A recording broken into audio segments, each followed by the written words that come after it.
Bonjour à tous, on se retrouve sur KOF IT, qui est le rendez-vous des passionnés de la tech. Donc la tech, qu'est-ce que c'est? C'est surtout l'innovation, la semaine dernière ou alors du mois dernier qu'on va condenser et essayer de vous résumer en 15 minutes. Donc avec moi, je suis avec Lucas Barré, qui est un ingénieur logiciel au sein d'une startup. Salut tout le monde. Et Rémi Larouti, qui est ingénieur système, si je dis pas de bêtises. Rémi, c'est ça? C'est ça, oui. Au sein d'une entreprise. Donc pour les présenter un peu plus, Lucas qui fait maintenant des tutos de vulgarisation, on peut le dire, sur dev.to et LinkedIn, c'est ça Lucas? Des articles, ouais, j'écris des articles et je les publie sur Dev2 et sur Medium aussi, mais ouais, je projette aussi de faire des vidéos, etc. Mais ce sera pour un peu plus tard. Ok, super cool. Bah, tu nous raconteras un peu plus ces projets-là après. Du côté de Rémi, lui, c'est plus du côté machine virtuelle, ingénierie système qu'on va te retrouver. C'est ça, et surtout pour un peu des news tech et un peu de tout qui pourrait intéresser un peu tout le monde, on va dire. Tout à fait. Et donc moi, pour me présenter aussi, je m'appelle Anthony Dalmière, et j'étais avec Lucas et Rémi. Tous les trois, on est camarades de promotion en fait dans la même école d'ingénieurs.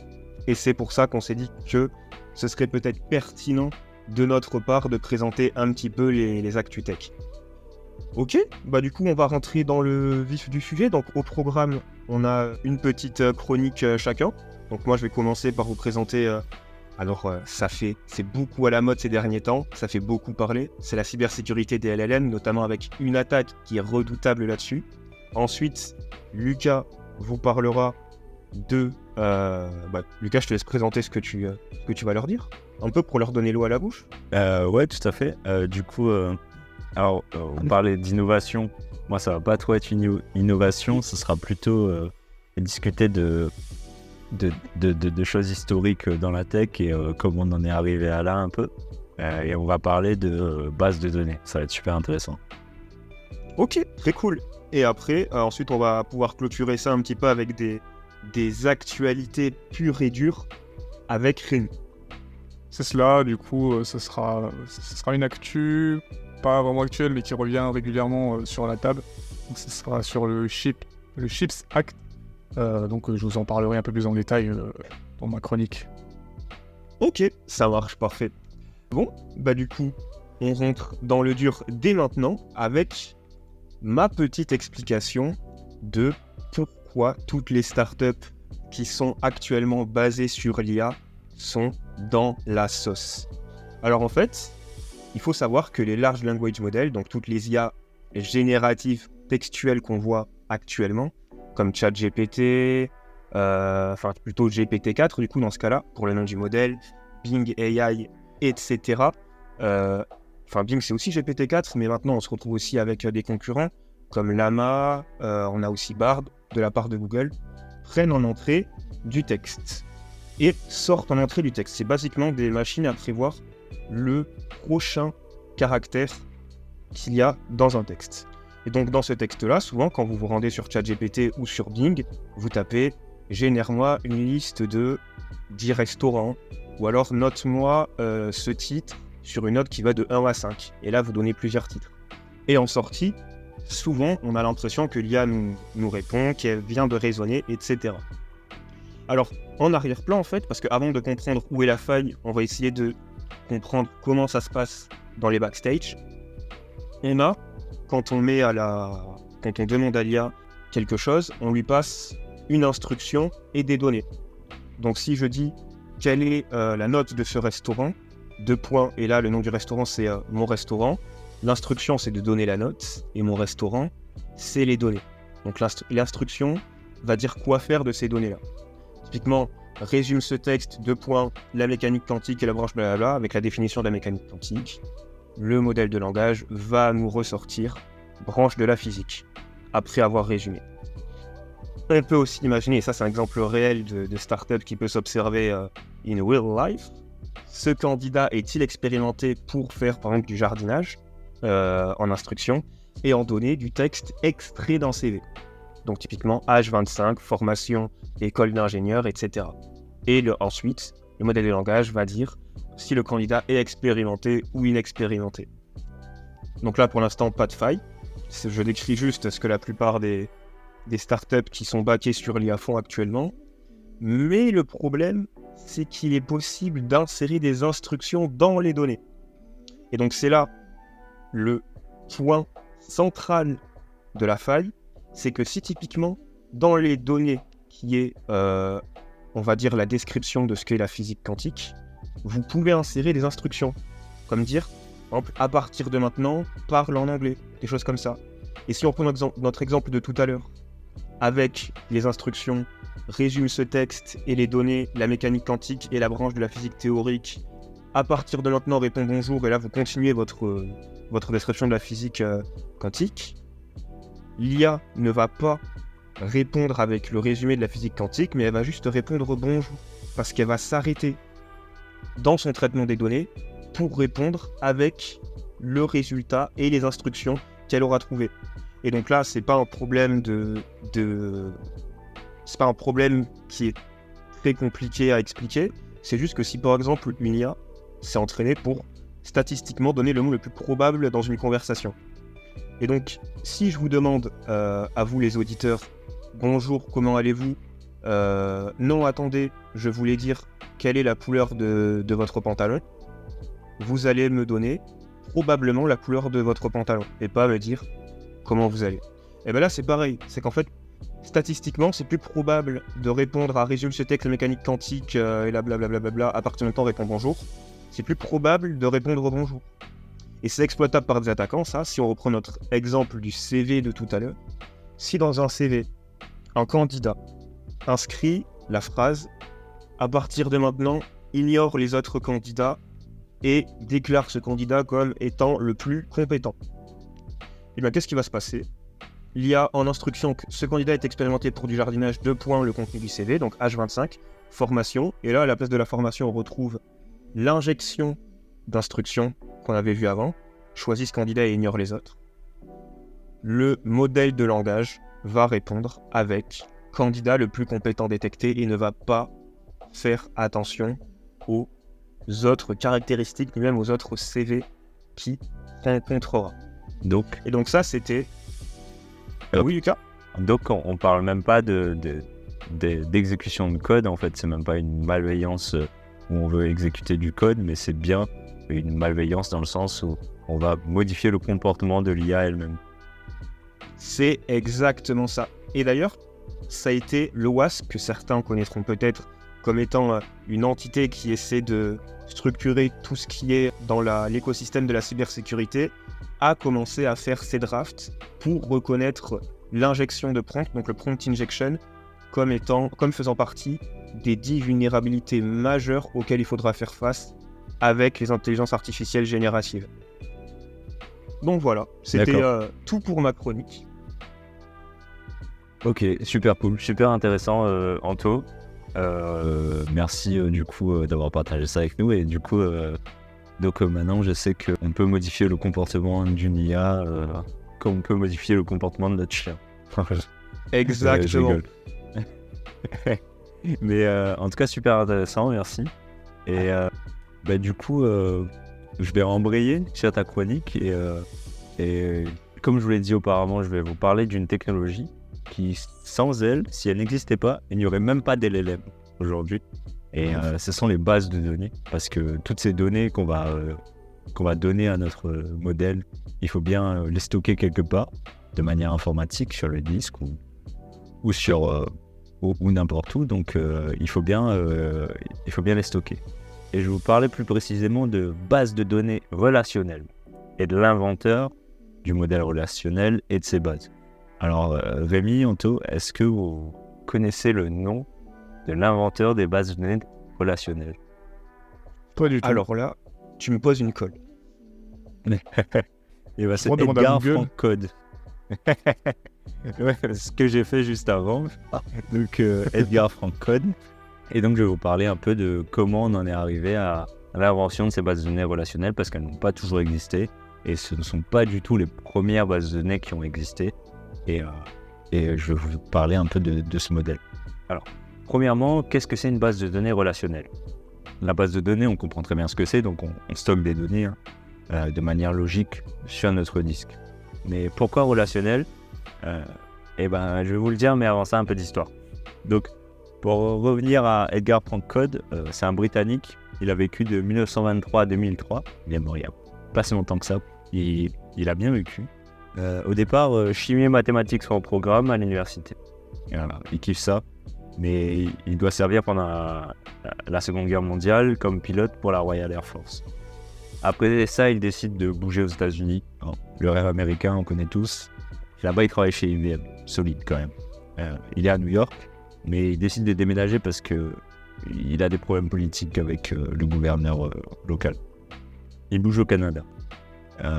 Mais il décide de revenir quelques années plus tard parce que il aimait bien les États-Unis, il aimait bien travailler chez IBM, donc il revient.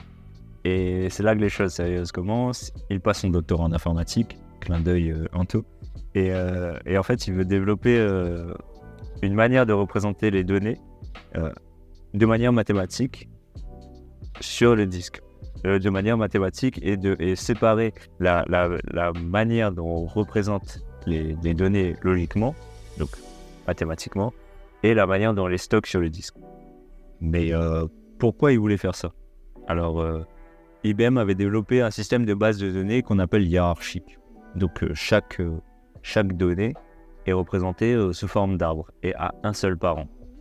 Donc, on a une racine et chaque donnée découle de cette racine et donc est liée à un parent. Donc, si on a une donnée, par exemple, compagnie mère, tout en haut, on aura une compagnie fille 1 dans une feuille de l'arbre et compagnie fille 2 dans une autre feuille de l'arbre. Et on pourra continuer ainsi, compagnie fille 3 qui est fille de la compagnie fille 2 par exemple. Bon, c'est pas très clair, mais vous avez compris l'idée. Donc, comme je vous le disais, ces enregistrements ont une structure d'arbre et ils ont un seul possesseur.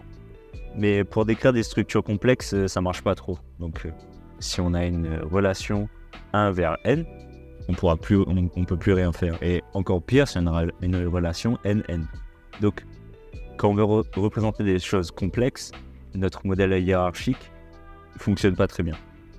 Mais comme je vous le disais aussi, on a aussi besoin de séparer comment sont stockées les données physiquement sur le disque et comment on les représente logiquement. Avec cette base de données hiérarchique, tout doit être implémenté par le développeur. Et dès qu'il y a une modification à faire, il faut la faire sur tout le code. Alors que, avec une base de données relationnelle, on s'abstrait de tout ça. Si on sépare la représentation logique et la représentation physique, on n'a plus le problème de réimplémenter tout ce qu'on doit faire. Le modèle relationnel est basé donc sur le fait que dans chaque NUPLE, donc dans chaque ligne, on peut retrouver une clé primaire qui identifie de manière unique une ligne, et on peut y retrouver des clés étrangères qui identifient d'autres lignes dans d'autres tables. Et donc, on va avoir cette représentation logique qui est relationnelle, donc on va pouvoir faire des relations 1n ou nn.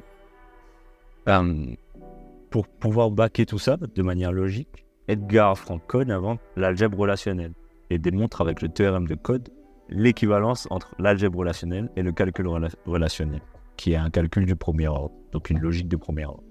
Et ça permet de passer d'une logique déclarative à une logique impérative, qui peut être comprise par les ordinateurs, alors que la logique déclarative sera mieux comprise par les êtres humains. Ce qui est assez drôle justement parce que le SQL, donc qui est le langage utilisé par les bases de données relationnelles, a une logique déclarative. Donc on va déclarer qu'on veut récupérer telle donnée ou créer telle relation. Et c'est ce qu'on appelle le système de gestion de base de données qui va s'occuper de faire la transcription de cette déclaration en quelque chose de compréhensible et d'optimiser via un optimiseur pour l'ordinateur. Donc, on peut parler un peu plus en détail de ce langage SQL, mais je pense que c'est pas le but ici, et on a très bien compris ce que c'est le modèle relationnel. Donc voilà, c'était ma chronique. J'espère que vous avez appris quelque chose aujourd'hui. Et voilà, merci beaucoup. C'était super intéressant, Lucas. C'est vrai, très intéressant. Merci beaucoup les gars. Différent de ce qu'on a. Ouais. Je me permets, Lucas, de te poser une petite colle, vu que tu nous as posé une question, comme ça on sera à égalité.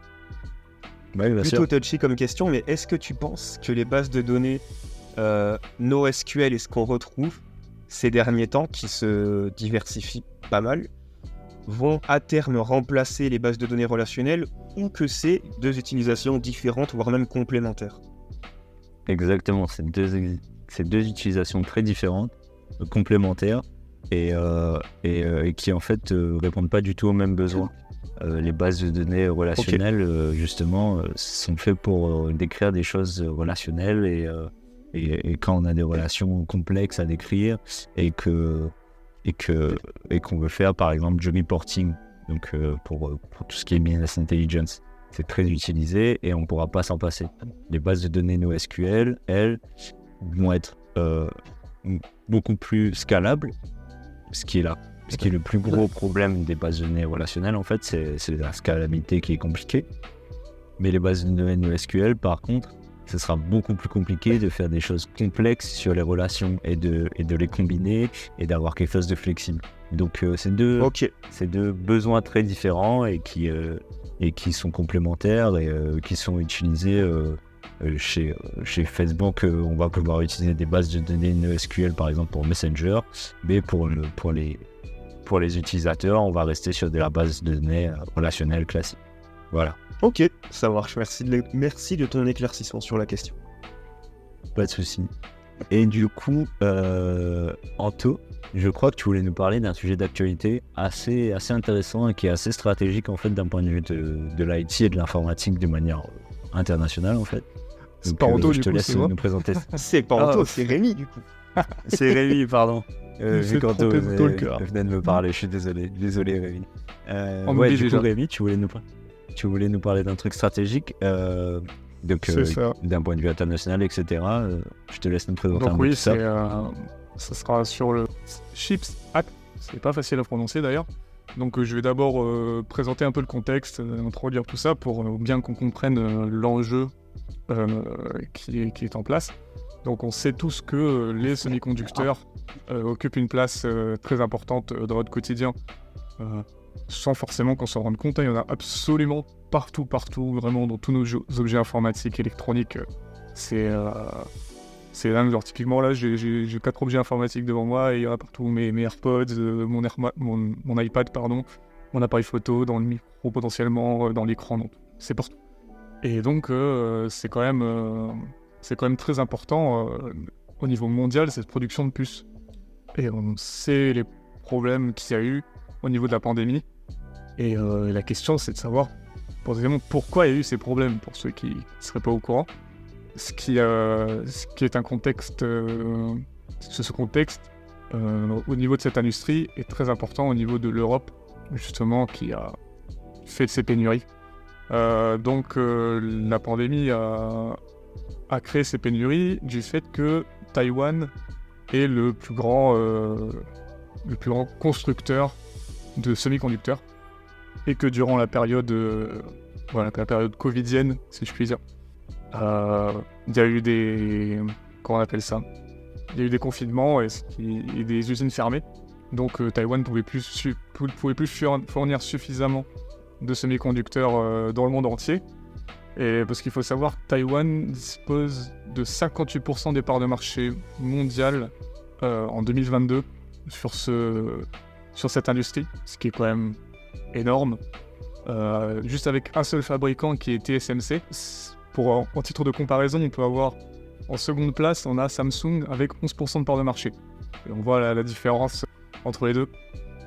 C'est donc pour ça que l'Europe veut se détacher justement de cette dépendance vis-à-vis de l'Asie, étant donné que si on fait, ils ont entre TSMC et Samsung, ils ont presque 70% des parts de marché, alors que l'Europe produit moins de 10% des semi-conducteurs en Europe, simplement, et justement l'Union européenne souhaiterait rattraper son retard dans ce domaine, et donc elle souhaiterait doubler sa production de puces d'ici 2030, donc arriver à peu près à 20% de part de marché mondiale, ce qui lui permettrait de se détacher un peu plus de Taïwan et de l'Asie de manière plus générale. C'est donc à ce moment-là qu'intervient le CHIPS Act. Donc qu'est-ce que c'est plus concrètement ? Pour faire simple, on appelle ça dans le jargon, on va dire jargon législatif, c'est un paquet législatif qui est adopté par le Parlement européen. Plus concrètement, ce sont des engagements pris par le Parlement pour développer ce secteur. En fait. L'Amérique a déjà adopté ce type de mesures en 2022, donc c'est pas vraiment nouveau comme dispositif. Donc l'Amérique, dans son Inflation Reduction Act, dispose aussi de textes qui sont similaires au CHIPS Act, qui aussi permettrait aux États-Unis de devenir plus autonomes sur le secteur des semi-conducteurs. Donc l'Europe s'inspire de ces mesures, et donc ce paquet législatif englobe plusieurs mesures en lien avec le renforcement de l'avance technologique en Europe. Cela inclut notamment d'énormes investissements. Donc là, on parle à peu près de 43 milliards d'euros donc d'investissements publics et privés qui seront mobilisés pour mener à bien ces objectifs. Quels sont plus concrètement ces objectifs ? Parmi la liste que j'ai pu relever sur directement le site du Parlement européen, on a justement le renforcement de l'avance technologique de l'Europe pour créer de nouvelles puces plus petites et plus rapides. Donc bien l'augmentation de 20% des parts de marché mondiales d'ici 2030, pardon. Développer et renforcer sa capacité à innover pour fabriquer des puces de pointe, on va dire. Disons qu'on a nos puces, nous, dans nos appareils, et des puces présentes, par exemple, dans les appareils médicaux, dans les voitures, dans les fusées, dans les avions, partout. Donc pour avoir des puces de qualité. Aussi développer une compréhension accrue concernant les chaînes d'approvisionnement mondiales concernant les puces. Et aussi remédier à la pénurie de compétences. Parce que pour créer et développer ce marché et cette industrie, il faut aussi des compétences. Et actuellement, on va dire qu'ils sont tous à Taïwan. Et plus concrètement, ces investissements, ils seront mis en place pour développer de nouvelles technologies. Donc, comme je l'ai dit, pour des meilleures puces. Créer un cadre favorable pour des investisseurs. Typiquement, on a en 2022 Intel qui a passé un accord avec l'Europe pour s'implanter à Bruxelles, et on note une aide de plus de 40% de leur investissement total, donc c'est assez colossal quand on peut un peu s'imaginer le coût que ce serait pour créer une entreprise, enfin du moins une usine, pour créer des semi-conducteurs de pointe. C'est de grosses aides qui sont fournies à Intel pour ça. Il y a aussi des investissements qui vont permettre d'aider des startups, des PME, ou encore des entreprises qui se développent, et aussi pour développer des outils permettant de faire face à la crise, à d'éventuelles pénuries sur les semi-conducteurs, pour ne pas retrouver justement ce qu'on a vécu en 2020-2021. Et aussi mettre en place des partenariats internationaux, j'imagine avec les États-Unis et aussi l'Asie, pour, si eux ils sont en pénurie, pouvoir les aider. Donc on voit bien que l'Europe met tout en place pour pallier à leur retard, et surtout beaucoup d'investissements. 43 milliards d'euros, c'est pas rien. Et donc le temps nous dira si ces investissements et ce paquet législatif seront efficaces. Donc rendez-vous en 2030, peut-être avant, si on a des infos, on vous en parlera sûrement dans ce nouveau podcast. Et moi j'aimerais maintenant du coup l'avis de mes chers collègues, qu'est-ce qu'ils en pensent sur ce paquet et sur ces investissements qui sont mis en place. Merci de m'avoir écouté. Lucas, tu commences ? Merci à Rémi, c'était super cool. Et ça fait un peu du bien de la géopolitique. Ouais, de ouf. De mon côté, je trouve ça quand même assez bien de relocaliser un peu les productions un peu stratégiques, en tout cas, au moins les plus stratégiques en Europe et en France. Et c'est ce que tu disais très bien, c'est ce que les États-Unis font avec TSMC. Ils ont conclu un partenariat pour avoir des usines en Arizona, je crois, quelque chose comme ça. Donc on veut tous faire un peu la même chose parce que c'est hyper stratégique, et ça le devient de plus en plus parce que tu parlais d'équipements électroniques, mais en fait plus que ça, plus que tout, on est aussi il y en a aussi dans les voitures. Ça a beaucoup ralenti la production automobile, de ce que j'ai pu comprendre sur la dernière période où il y a eu le Covid. Donc ouais, grave cool et super intéressant, surtout qu'on a des gros producteurs automobiles en France. Oui, c'est quand même vrai. Il assez faut noter important. aussi que en Europe, on produit même des machines ou des lasers qui sont utilisés par les très grosses usines de TSMC, justement pour. Donc on a certaines compétences, mais on les a pas toutes. Voilà. Et Anthony, qu'est-ce que... Et toi, Antoine, du coup, Ouais, c'est ça, parce que moi je me demandais un truc pour être sûr que j'ai bien compris, et aussi que nos auditeurs qui sont dans l'entrepreneuriat ou alors dans l'investissement aient bien compris aussi. Il y a des nouvelles opportunités en Europe dans le domaine des C'est ça, oui, semi-conducteurs, exactement. avec notamment toutes les aides C'est qui vont ça. arriver. Ok. Donc c'est un domaine à Exactement, suivre. oui. Donc s'il y a un domaine dans lequel il faut se lancer, je dirais que c'est celui-là, même si c'est peut-être pas le plus simple. Ouais, Je j'imagine. dirais que c'est quelque chose qu'il faut suivre de près et s'y intéresser un peu quand Ok. même. Du coin de l'œil du monde. C'est cool. Bah écoute, on essaiera d'en reparler d'ici quelques épisodes. C'est ça, si on a des nouvelles infos par rapport à ça, sur les avancements de ce qui est réalisé dans l'Europe, la construction des usines et tout. Ça va être intéressant de voir ça. Tout à fait. Et en tout cas, merci pour vos avis. Et merci à vous, chers auditeurs, de nous avoir écoutés, en espérant que ce premier podcast Coff IT vous aura plu et que le format vous plaît également. N'hésitez pas à nous donner vos avis sur... du coup, nous serons présents sur YouTube, ainsi que Spotify. On essaiera de le mettre sur la plupart des plateformes de podcast disponibles. Et aussi sur LinkedIn, probablement. Donc je sais pas si vous avez des choses à rajouter. Twitter aussi pour moi, du coup, je poste un peu Twitter. les articles et Donc tout là-bas. on verra Voilà. sur quelle plateforme on se situe nous aussi pour créer justement pour le Ouais, podcast. d'ailleurs, en parlant de ça, Rémi, est-ce qu'il y a des plateformes où on peut vous retrouver, des plateformes de prédilection, on peut soit vous retrouver pour vous suivre vos contenus, ou alors peut-être vous contacter, si jamais on a des questions tech, des trucs un petit peu avancés.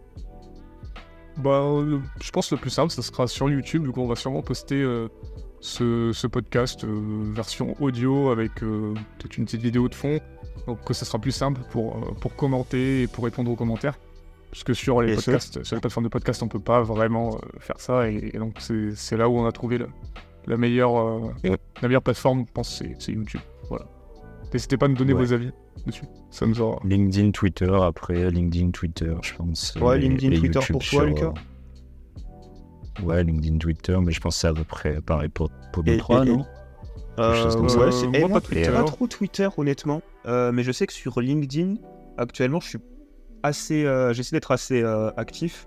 Et je pense bientôt poster une infographie pour expliquer un petit peu ma chronique que j'ai racontée tout à l'heure. Mettre des images. Ok, stylé. De toute façon, on créera peut-être des pages dédiées à ouais, c'est sûr. Sûrement. C'est sûr. Bon, bah les gars, c'était cool. Trop cool. Merci pour tout, les gars. Très sympa. Merci. Trop cool. Merci on se à vous retrouve dans aussi, 2 semaines, c'est ça? Salut. Allez, on dit ça. À peu près. Ça va être un rythme erratique. Oui, c'est probable. On trouvera notre rythme. Allez, salut les gars.